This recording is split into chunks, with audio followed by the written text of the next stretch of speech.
Apocalipse capítulo 8, versos 1 a 5. Assim diz a palavra do Senhor. Quando o Cordeiro quebrou o sétimo selo, houve silêncio no céu durante quase meia hora. Então vi os 7 anjos que estão em pé diante de Deus, e lhe foram dados 7 trombetas.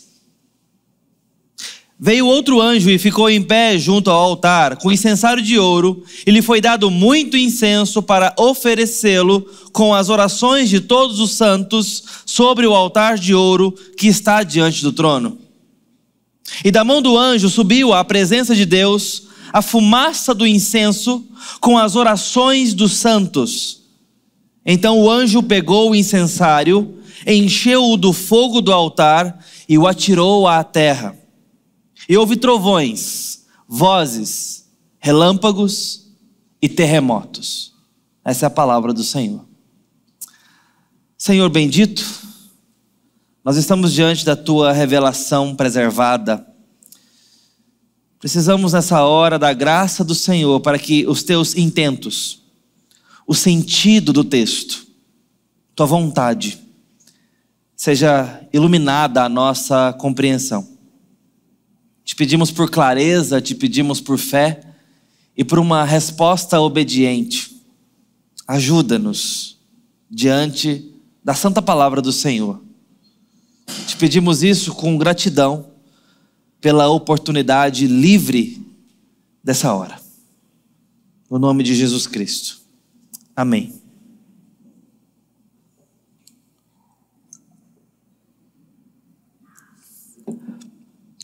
Martin Scorsese é um dos nossos grandes diretores e cineastas vivos. E ele dirigiu a adaptação do romance de Shunkaku Endo, um romancista japonês, chamado, no seu filme adaptado agora, Silêncio.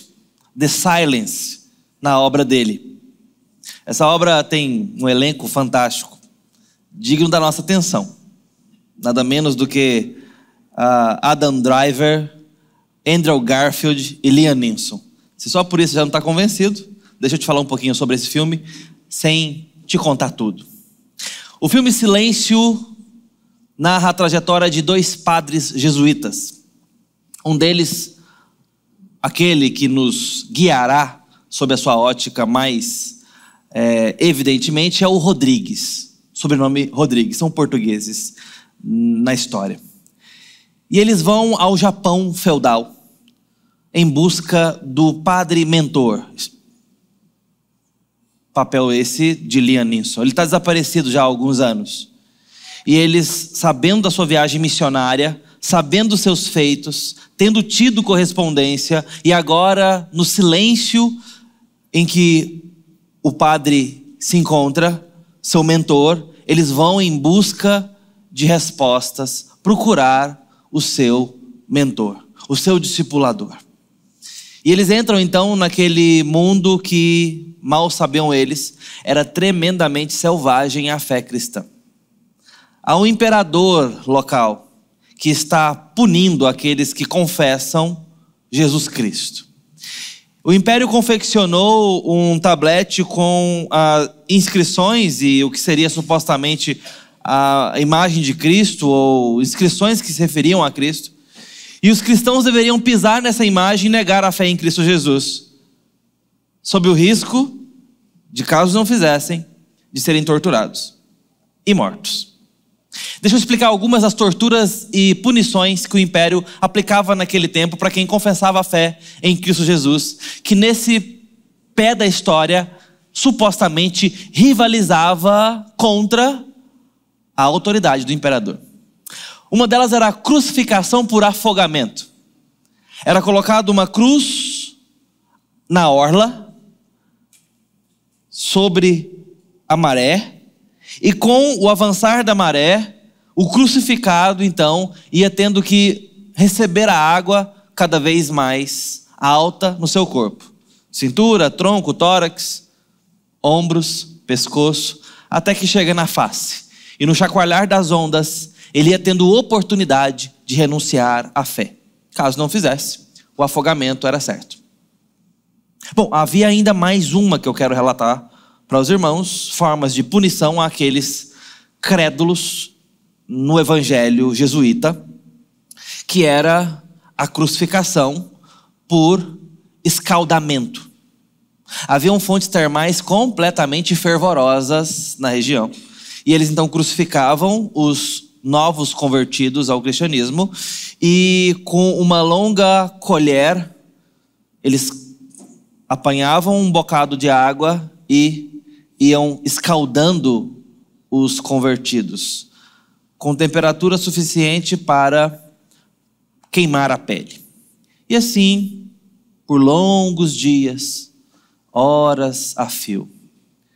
Essas eram apenas duas práticas que eu estou mencionando aqui de punição visível, porque isso tudo ficava evidente para os transeuntes ali da região verem o perigo de se professar a fé, de se crer naquelas palavras daqueles homens vestidos de preto.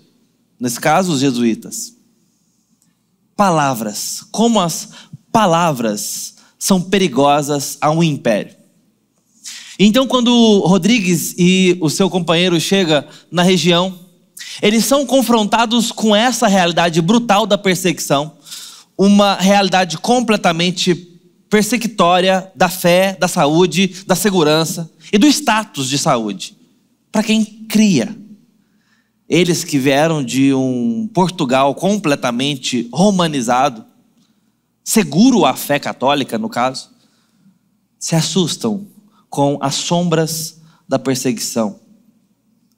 Mas de outro lado, eles são chocados com vilarejos completamente devastados e carentes daquela, vamos colocar nessas palavras, mas é de minha leitura e autoria, de minha perspectiva, mal evangelizados.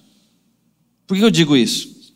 Porque logo no olhar desses jovens jesuítas, nós percebemos na atuação dos personagens que eles se assustam com uma outra realidade, a dos convertidos, que é uma realidade extremamente instrumentalizada, beirando a idolatria. Eles se assustam de uma forma muito negativa e surpreendem de uma forma também negativa quando num vilarejo, eu quero relatar essa cena apenas para os irmãos, eles disputam um colar romanista com várias bolinhas, conhece? Um terço. E ao disputarem aquele terço, o terço se rompe e se espalha bolinhas por tudo quanto é canto da vila.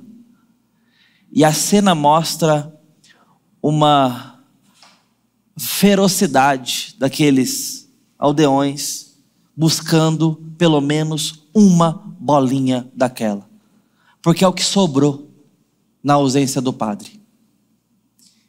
E aí você percebe no olhar do personagem Rodrigues, um jovem padre, o vazio do que ele está contemplando, como quem assume e confessa: o que vocês estão buscando não sustenta.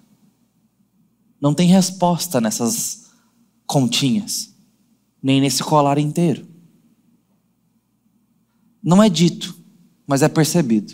O Scorsese faz um trabalho muito bem feito de nos mostrar essa dupla realidade. A fé muitas vezes sem objeto, e a brutalidade e o império que se ameaça com meras palavras. No meio disso tudo, uma busca dramática pelo mentor. Eu paro por aqui porque eu gostaria que você assistisse esse filme, eu recomendo. Nós precisamos de boas obras em tempos de tanto volume e tanta bolha de sabão no cinema. Precisamos de algumas coisas com substância. Essa é uma delas. Silêncio, de Martin Scorsese. Bom, estou fazendo essa introdução para dizer que não é a primeira vez que um império, embora seja um romance, está completamente pautado numa sombra histórica. Mas não é a primeira vez que um império se assusta com palavras. Você se lembra quando Jesus nasceu, a ocasião do seu nascimento? Seu nascedouro se dá diante de forte ameaça. Ele é a ameaça, o próprio Jesus. Porque havia profecias antigas que falavam que um rei nasceria. E seria naquela região. Estudiosos, sábios, magos descobrem isso também e vão atrás. A notícia se espalha. E o governante da época, chamado Herodes, não quer disputar a sua soberania. Vê sua autoridade ameaçada. Qual foi a sua decisão? Matem os meninos. Se vai nascer o novo rei, que mate antes de nascer. Que mate ao nascer, mas que não deixe crescer. Então começa a matança, começa a perseguição. E é assim que o nosso Salvador tem que fugir da região que estava para ir a Belém, nascer num coxo. Na sujeira de uma estrebaria. Porque não havia lugar. Parecia o Salvador não caber no mundo que veio salvar.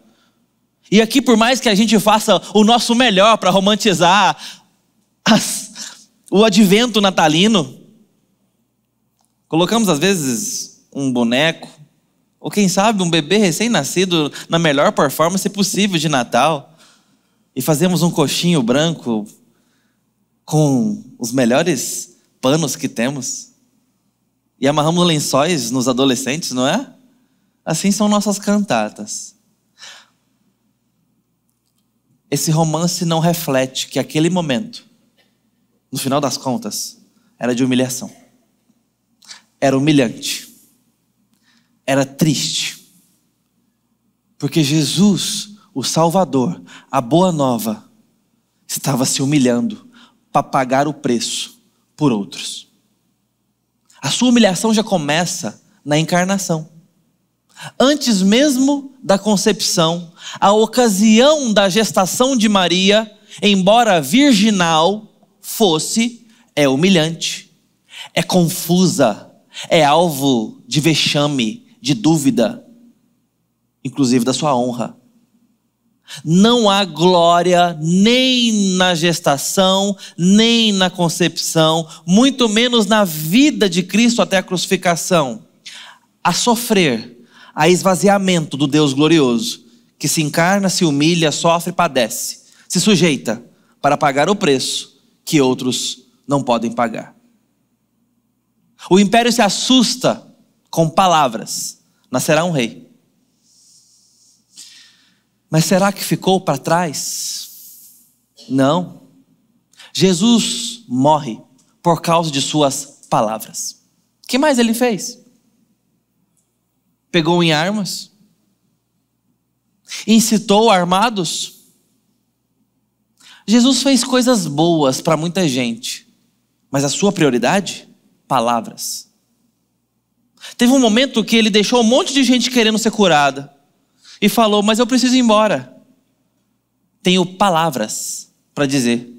Nas palavras do evangelista Marcos: vamos para outras cidades para pregar também ali, pois foi para isso que vim. Palavras. E sai pregando essas tais palavras. E quando morto por causa dessas palavras, é sepultado e ressurge dos mortos, olha só o que ele faz. Envia os seus discípulos a continuarem dizendo as mesmas palavras. E foi por isso que gente morreu no tempo do imperador Nero, que governava Roma com uma mente louca e sanguinária. Colocou fogo em muito cristão. Ele que era mais pegado à pirotecnia, falava que crente pegando fogo iluminava as ruas de Roma. Colocou culpa nos cristãos, mas a história sabe muito bem de quem foi a responsabilidade do assassinato, do martírio. Não parou por aí. Vieram outros. E no final da década de 90, temos Domiciano. Esse, mais uma vez, por causa das palavras, estava castigando cristãos. Segure esse momento, porque eu queria dar um salto na história, antes de voltar nesse. E falar do nosso momento. Mais uma vez, imperadores se levantam Mais uma vez, as palavras são perigosas. Acha que não? Você não está percebendo que palavras são perigosas no nosso tempo? É possível falar qualquer coisa na Venezuela? É possível falar alguma coisa contra o governo da Venezuela? Você pode ser preso. A imprensa já não é livre. Bom, eu poderia estar falando da China. Eu poderia estar falando como as palavras são perigosas no regime chinês. Palavras, irmãos. Livros. Palavras escritas, digitadas, faladas, gravadas. Palavras podem te colocar atrás das grades. Palavras. Eu poderia estar falando do regime russo. Eu poderia estar falando da Nicarágua. Eu poderia estar falando do Iraque agora. Agora, sabe o que tudo isso tem em comum? A dificuldade de se dizer quaisquer palavras. Não são todas que são permitidas. Há censura. Há controle. Há um Estado que se sente ameaçado por palavras. Mas tem mais uma coisa que tudo isso tem em comum. O lado da história. Sabe que lado é esse? O nosso. É onde estamos como Brasil. Nós estamos nesse lado na história. Nós estamos do lado do Hamas, nós estamos do lado do Iraque, nós estamos do lado da Venezuela, da Nicarágua, da Rússia, da China. É desse lado que estamos. E enchemos a boca para falar que somos a maior democracia da América do Sul. Será mesmo? Será que podemos falar isso? Ou será que o nosso espectro político tem nos feito fazer vista grossa ao que está acontecendo? Não podemos falar qualquer palavra mais. E não tende a melhorar. A fé cristã já é incômoda e vai incomodar mais. Essa pregação é gravada. Eu tenho liberdade de pregar Romanos 1 aqui, que condena como pecaminoso alguns tipos de afetos amorosos? Tenho? Ou será que eu posso ser preso essa semana? No mínimo condenado a pagar alguns milhares de reais, só por pregar contra alguns tipos de afetos. Tenho tanta liberdade assim? Para falar disso. Perceba como que nós temos enfrentado a guerra das palavras. Olha as pressas que temos por controle midiático nas redes sociais. Há uma profunda paixão das nossas grandes instituições, dos poderes mais altos, por controlar as palavras. Ou você se esqueceu que na última eleição presidencial, você postava alguma coisa na rede social e logo vinha um rótulo embaixo. E dependendo do que fosse, sua postagem era derrubada. Nós não esquecemos disso? Estamos para viver a maior censura e controle das palavras da história desse país. Nós estamos caminhando para isso. E a força da memória que nos faz combater o que foi a ditadura militar deveria nos dar agora musculatura e lucidez para perceber que mudou-se o espectro e a sombra que nos ameaça é a mesma: censura, falta de liberdade e domínio por conta de palavras. Palavras. Precisamos encarar isso com honestidade e piedade, porque somos igreja. Antes de qualquer outro rótulo ou responsabilidade, somos igreja. E ao olhar o que estava acontecendo no final da década de 90, do primeiro século, a igreja tinha um papel muito claro. Eu quero mostrar qual era e como isso pode consolar o nosso coração. A igreja estava sendo perseguida por Domiciano, que exigia adoração porque se dizia Dominus et Deus, Senhor e Deus. Aqueles que se recusavam a se curvar diante de Domiciano eram condenados à morte. Ué, mas João foi preso. Sim. Nessa altura do campeonato, permita-me, já se aprendeu o problema de matar os grandes líderes. Não precisavam de mais um mártir inflamatório. João é preso por causa de Apocalipse capítulo 1, verso 9. Por causa da palavra me acho em Patmos. Por causa da palavra de Deus, encarceraram o maior e último líder do cristianismo do primeiro século. João, a testemunha mais próxima do Senhor, foi aprisionado para ser silenciado, calado. Permita-me o trocadilho, ele foi ilhado na ilha de Patmos, para não mais falar estas palavras. Por causa da palavra me acho em Patmos. O que vai acontecer a partir desse momento é o que nenhum imperador poderia prever, nem com todo o seu sistema armado, mobiliado, paramentado para isso. O Espírito da palavra chega até João e diz: João, sobe aqui, eu quero te mostrar o que em breve acontecerá. E esse homem se acha no Espírito e começa a ver coisas completamente fantásticas.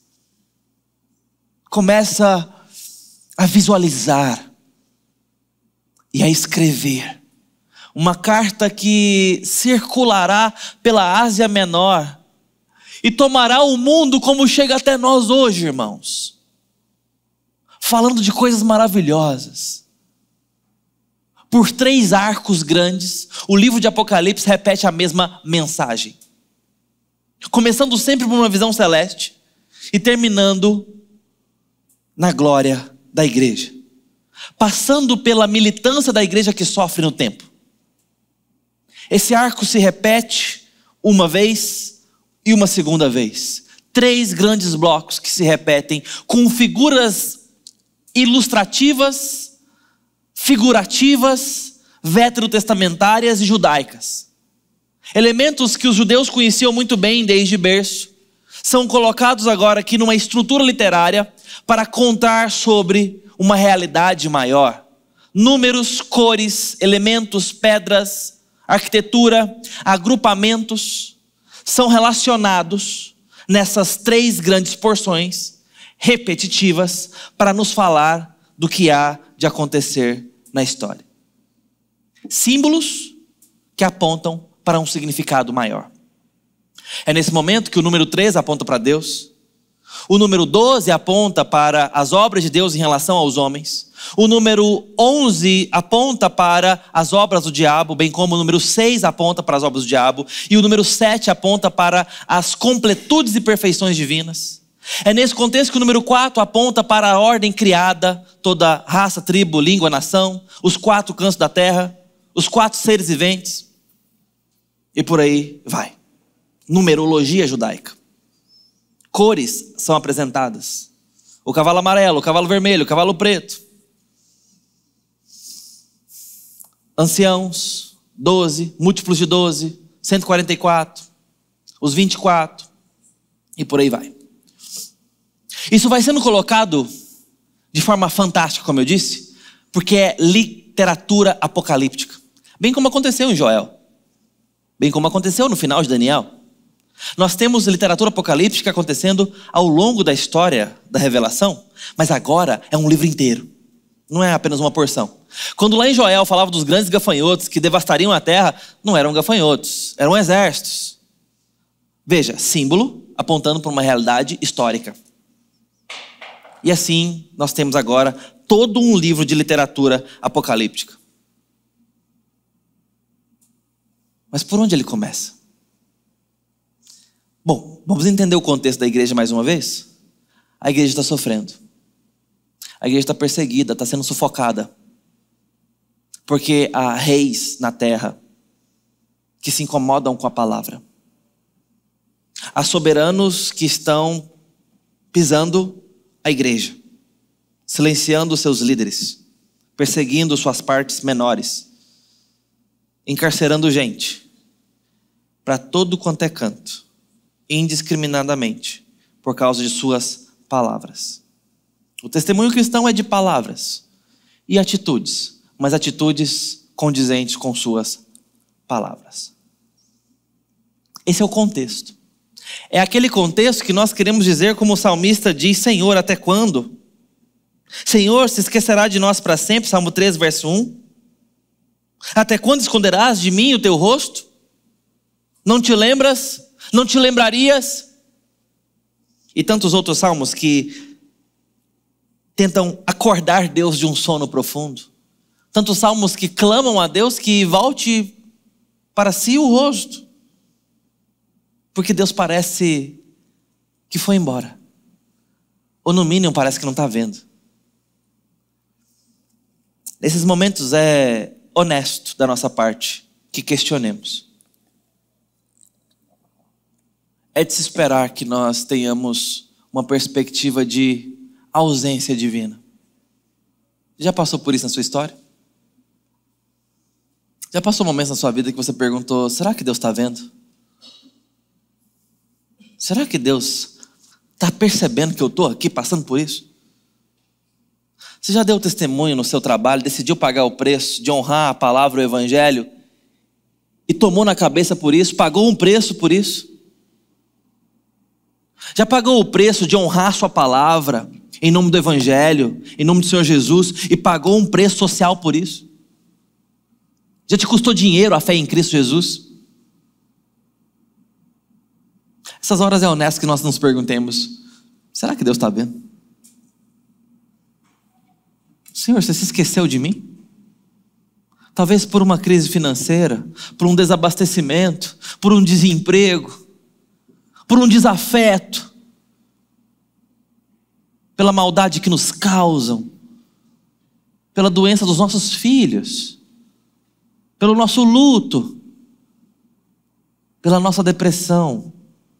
Muitas vezes parece muito legítimo que nos perguntemos: será que Deus ainda se importa comigo? Será que Deus está vendo?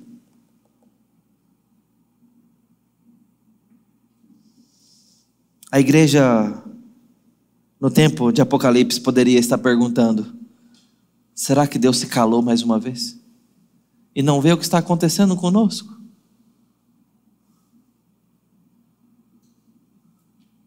Deus tem muito a dizer. E o livro são palavras de Deus. Para a igreja perseguida, alinhar o horizonte do olhar. E Deus está chamando o seguinte: meus filhos, olhem um pouco mais para o alto. Tirem os olhos do trono de Roma. E a primeira grande figura do livro de Apocalipse é o grande trono de Deus, inabalável, todo digno, onde um justo juiz se assenta e governa. Essa é a primeira imagem que a igreja perseguida tem que contemplar, para ter a sua esperança construída e o horizonte da sua perspectiva erigido. Contemplem o grande trono do Senhor. Ninguém se assenta nele senão o Senhor. Ninguém governa em seu lugar. Ninguém move ou demove seu cetro. Ninguém o suborna. Ninguém o provoca. Esse é o juiz do trono que governa. Os crentes precisam contemplar essa primeira base. Esse é o fundamento da fé da igreja perseguida, que caminha militantemente no deserto até a Nova Jerusalém. Precisamos ter muito claro em nossas mentes que existe um trono nos momentos mais tenebrosos da nossa história, nos momentos mais sombrios, nos dias mais escuros. Precisamos nos lembrar: há um trono justo e bom.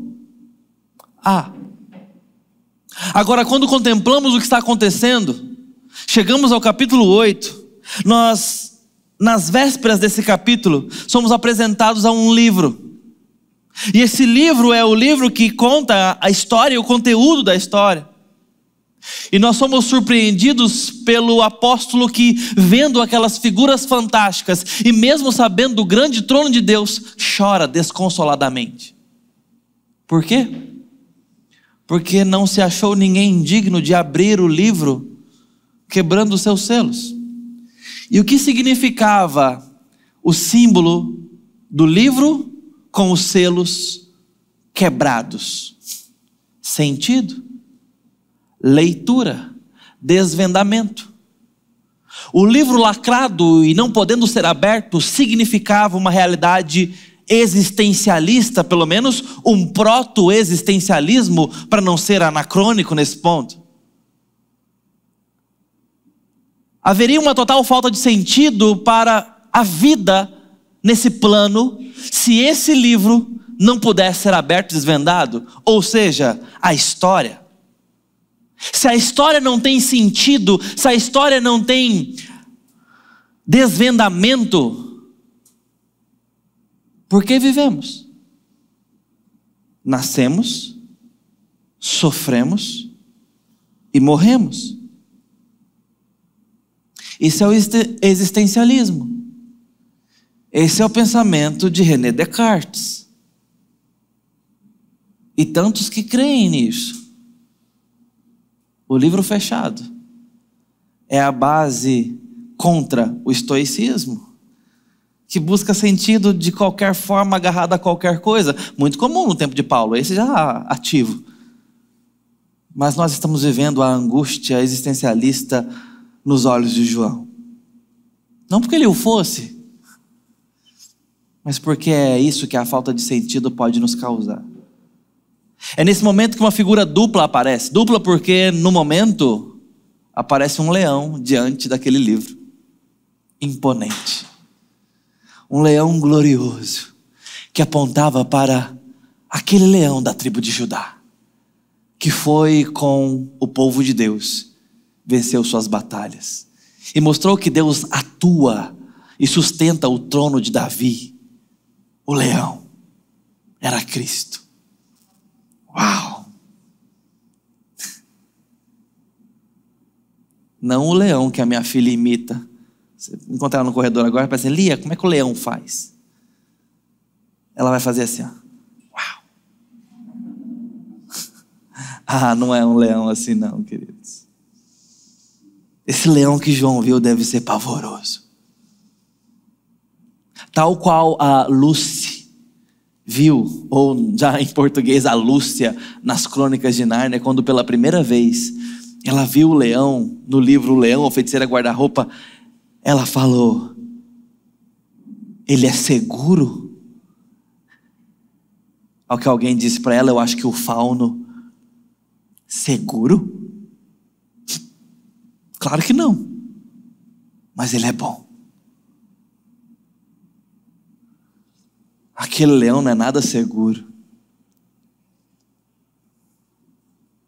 Mas ele é tão bom que quando João se vira, o leão é uma ovelha, ferida, como que para a morte, mas está lá, por ele. Esse imponente leão se vulnerabiliza por amor numa ovelha que sangra, para perdoar pecados, para redimir a história, para trazer um povo que não é povo, se tornar povo de Deus. Esse é digno de abrir o livro e desatar os seus selos. E ele vai abrindo selo por selo, cada um deles, até quando chega no 7º selo. É esse selo que lemos. E não se assuste, eu estou terminando agora a introdução. Mas a partir de agora é rápido. Quando ele abre o 7º selo, o texto diz que houve silêncio cerca de meia hora. Ah, queridos, Como esse silêncio é barulhento para o nosso coração. Como que os céus se calam?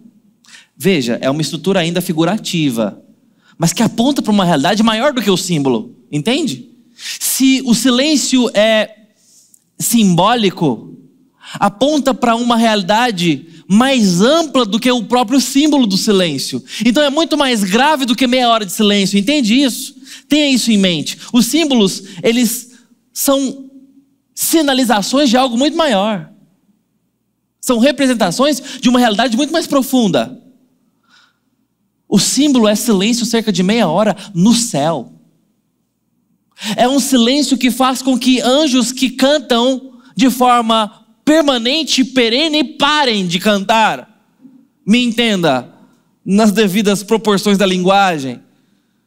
Há um silêncio genérico diante do trono de Deus, por alguma razão. Deus exigiu silêncio. Eu quero que você entenda a gravidade dessa cena. Silêncio diante de Deus. Por quê? Reverência? Claro que é devida, não é o caso.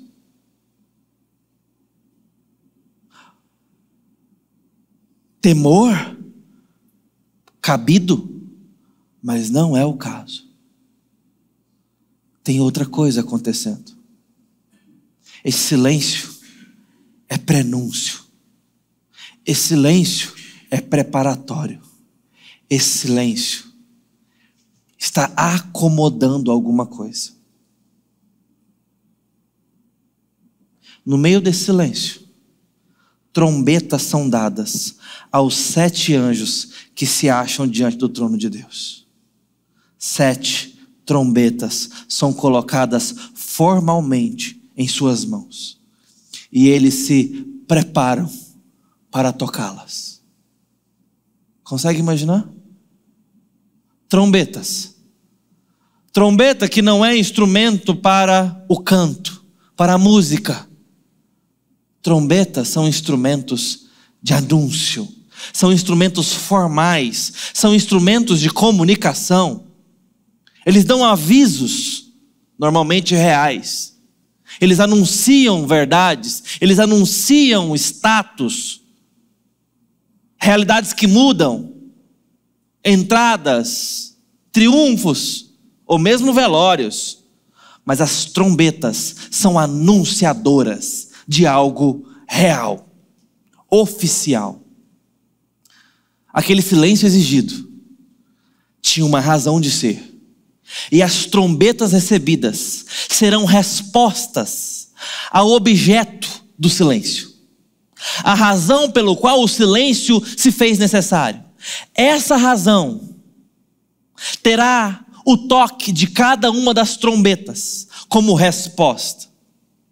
Agora, o que foi que esse silêncio acomodou? E o que isso tem a ver com o contexto de Apocalipse? Vamos ao texto.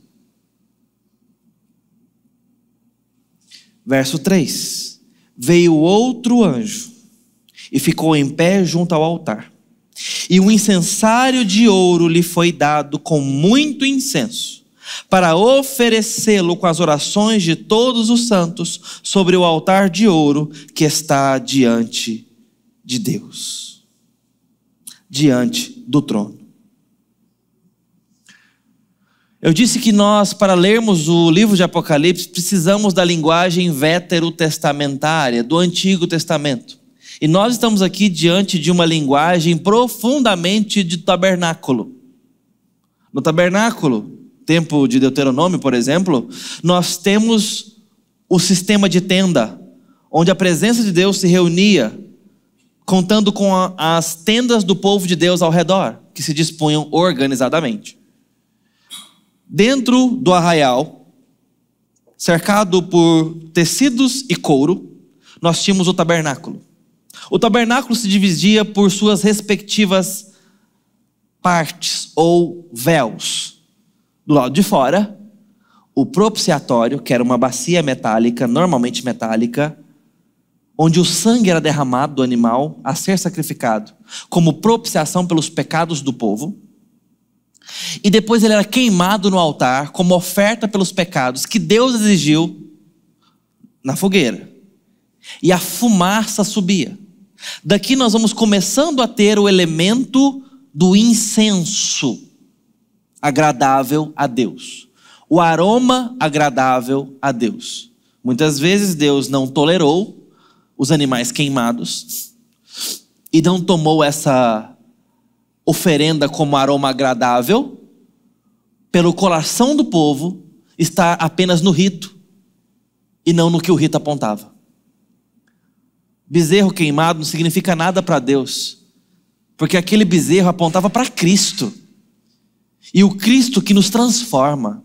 Aquilo era didático para que nós fôssemos aprendendo enquanto povo, na agência do povo de Deus, a que um dia a ovelha de Deus, o cordeiro dele, fosse imolado definitivamente na cruz. Nós estávamos sendo preparados para isso. Mas daí a ideia do incenso como que prece a Deus. Depois o povo de Deus vai cada vez mais sendo instruído, como o livro de Levítico nos instrui, a ter o incensário como oração, como prece a Deus. É daí que muitas vezes a gente fala assim, eu estou orando, mas parece que minha oração está passando do teto. Essa ideia a gente tira um pouco de que a fumaça como prece que o povo fazia uma vez ao ano. E Deus aceitava essa prece, respondendo com a presença dele no Santo dos Santos, o lugar onde tinha a arca da aliança e o sumo sacerdote entrava. Então, quando Deus aceitava a oração, pela queima do sacrifício, a fumaça subia e Deus descia e falava com o povo. Era assim que ele ouvia a oração e respondia a oração, uma vez ao ano. É por essa razão que o autor aos Hebreus vai dizer: tenha por toda intrepidez. Uma palavra boa para a gente atualizar intrepidez é atrevimento, ousadia. Tenha por toda ousadia o entrar no Santo dos Santos, um lugar letal, porque a presença de Deus está viva ali dentro. Depois do sacrifício, devidamente administrado, se Deus aceitasse, o sumo sacerdote entrava. Mas era um lugar muito perigoso. Lugar esse que Deus manda Moisés tirar as sandálias dos pés, noutra ocasião, mas é o mesmo lugar, entende? Aí o autor aos Hebreus está dizendo o seguinte: tenha coragem de entrar lá. Sabe por quê? O véu foi rasgado. Em Cristo e na sua carne, nós podemos simplesmente entrar na presença de Deus e falar com Ele. Será que Ele ficou menos santo? Não, queridos. É porque o sangue que deveria ser derramado, que faz com que pessoas pecadoras se tornem aceitáveis, foi derramado. E diz o texto que o véu foi rasgado na sua carne, pelo novo e vivo caminho de Cristo. Então agora a gente pode entrar nesse lugar. Agora, sabe qual é esse lugar? A oração. Qualquer lugar onde Deus nos ouve é o Santo dos Santos. Jesus comprou o direito de gente como a gente ser ouvido na presença de Deus, tendo ainda toda a santidade ameaçadora de Deus, o leão nada domesticável, completamente selvagem, inseguro, mas em Cristo, bom, e pode nos receber. Nós temos a oração com tão barata, tão de graça, que a gente acha que não vale nada. Mas Deus não pensa assim. Meia hora de silêncio, porque foi dado o incensário junto ao altar. Olha os elementos se completando. Na figura do sacrifício, muito incenso foi dado ao anjo no propiciatório, no incensário. para ele oferecer com o que, irmãos? As orações, não de um, não de dois, não de alguns, não de uma denominação, mas de todos os santos sobre o altar de ouro que está diante do trono de Deus. Todas as orações foram administradas formalmente, com muito incenso, para que subisse a presença do trono. E sabe o que Deus fez com isso? Silêncio, como que para ouvi-las. Há silêncio no céu, cerca de meia hora, para que a oração da igreja perseguida seja ouvida. Cada clamor, cada questionamento, cada pedido de socorro, cada intercessão, cada uma das orações ouvidas com atenção pelos ouvidos de Deus.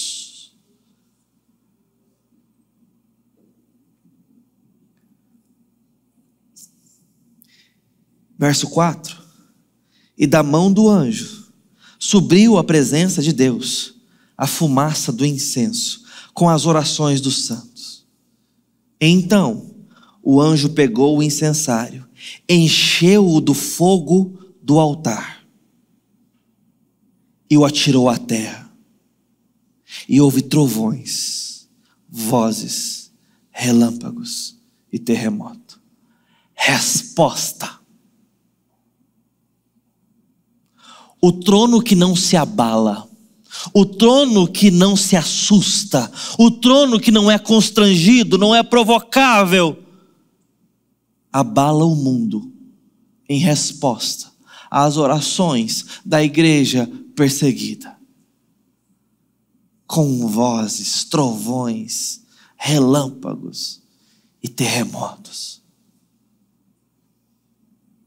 Deus tem por muito sério o papel da igreja na história. Deus tem essa igreja como enviada dele, como filha dele, e ele a escuta e a responde. O que nós temos em seguida são cada uma daquelas trombetas soando, e ai daqueles que a escutam, que as contemplam. Eu vou ler só a primeira para os irmãos. Então os 7 anjos que tinham as 7 trombetas prepararam-se para tocar. O primeiro anjo tocou a trombeta e houve granizo de fogo, granizo e fogo misturados com sangue, e foram atirados à terra. Então foi queimada a terça parte da terra, foi queimada a terça parte das árvores, e também toda a erva verde foi queimada. Tem mais 6. Em resposta às orações gemidas da igreja perseguida. Deixa eu te dizer uma coisa. Toda oração é ouvida diante do trono de Deus. Um Deus que não é convencido, não tem por alvo barganhas, não se cansa, como nós pais, muitas vezes, depois da 109ª vez, dizemos, tá, toma.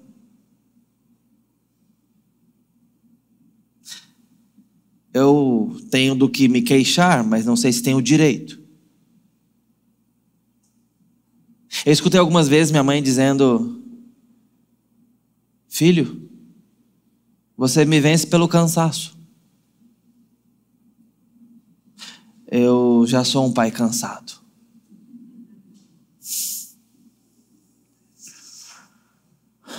Deus não é assim. E que bom que não é. Porque Ele é tão mais sábio que a gente. Tão mais lúcido. Tão mais visionário do ponto de vista de enxergar tudo.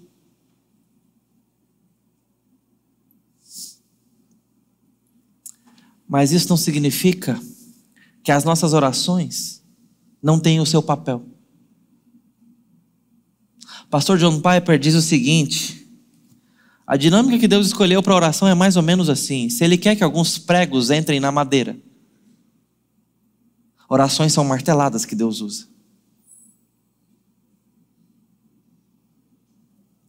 Dá para perceber algo disso aqui.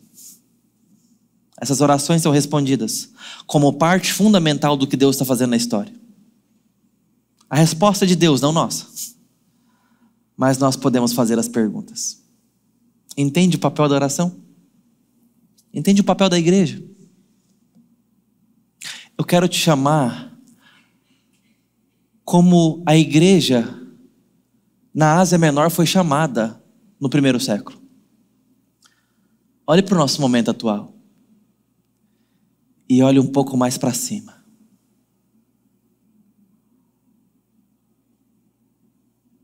Olhe alguns graus mais para cima no horizonte. E contemple um grande trono que não se abala, que não se demove, mas que é todo ouvidos à igreja, que tem o papel de orar, que tem o papel de proclamar sobre esse reino, sobre esse trono, e que não deve se acovardar de suas legítimas palavras.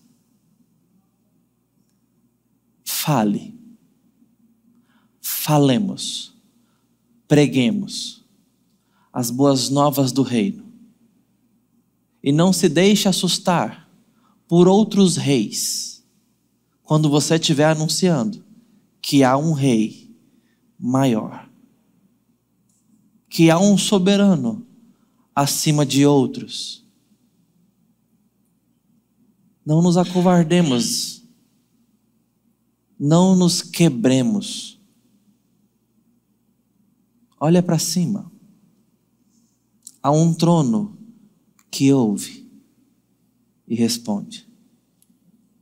Ore pela sua família. Ore pelos seus. Deus se interessa nessas orações.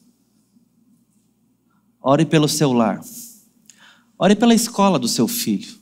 Deus se interessa nessas orações. Ore pela sua igreja. Ore por essa igreja. Deus se interessa por essas orações. Ore pelo seu bairro, pela sua cidade.